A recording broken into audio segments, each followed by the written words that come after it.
మరొక మాట, మహాభారతంలో ఉన్నదే అన్ని చోట్ల ఆ, ఉంది. మహాభారతంలో లేనిది ఎక్కడా లేదు అంటారు. అసలు దీన్ని ఎలా అర్థం చేసుకోవాలి అంటారు? వ్యాసుల వారు భారత అవతారికలోనే రాశారు. హ్మ్.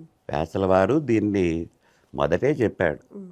ఆయన నారాయణం నమస్కృత్య నరం చైవ నరోత్తమం దేవీం సరస్వతీం వ్యాసం తతో జయముదీరయేత్. హ్మ్.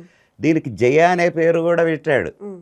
భారతానికి జయ అని కూడా పేరుంది. హ్మ్. పంచమ వేదం అని కూడా పేరుంది. హ్మ్. పంచమ వేదం అనేది ముందు తెలుసుకుంటే దానికి వస్తుంది. హ్మ్. 4 వేదాలు ఉన్నాయిగా. హ్మ్. ఆ వేదాలన్నీ విష్ణువు నుంచి వచ్చినాయి కదా. హ్మ్. వాటిని ఆయన వర్గీకరణ చేశాడుగా, ఋగ్వేద సామ అథర్వ వేదాలుగా. అవును. ఇవి ఋగ్వేదం, ఇవి సామవేదం, ఇది అథర్వ వేదం అని ఇట్లా విభజన చేశాడుగా. హ్మ్. చేసిన తర్వాత ఇంకా కొన్ని గొప్ప విషయాలు. మ్హూ. ఇవి ఈ పద్ధతిలో కాదు, హ్మ్. ఒక కావ్య పద్ధతిలో పెట్టుకొద్దామని హ్మ్. ఆ మిగిలిన వాటిని కథా పద్ధతిలో పెట్టి భారతం రాశాడు. అందుకే అది పంచమ వేదం. హ్మ్.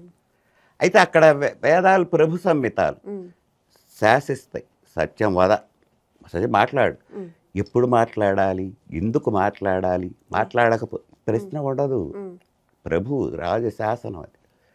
కావ్యాలు కాంతా సంహితాలు. కావ్యం ఎప్పుడు కాంతలాగా చెబుతుంది. హ్మ్. కాంతలాగా చెప్పటం అంటే, ఇప్పుడు ఒక స్త్రీ ఉందనుకో, తనకు ఒక కోరిక ఉంది, ఏదో మనం లౌకికంగానే అనుకుందాం, ఎలాగో చీర, హ్మ్. ఏమండి నాకు అది కావాలంది. హ్మ్.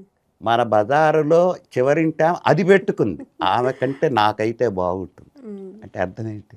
అది కావాలి, అది నాకు. నేను వేసుకోవాలనుకుంటున్నాను. అట్లానే కావ్యంలో కథ హ్మ్. నువ్వు ఇట్లా చెయ్యి అని శాసించదు, హ్మ్. చెబుతుంది. హ్మ్.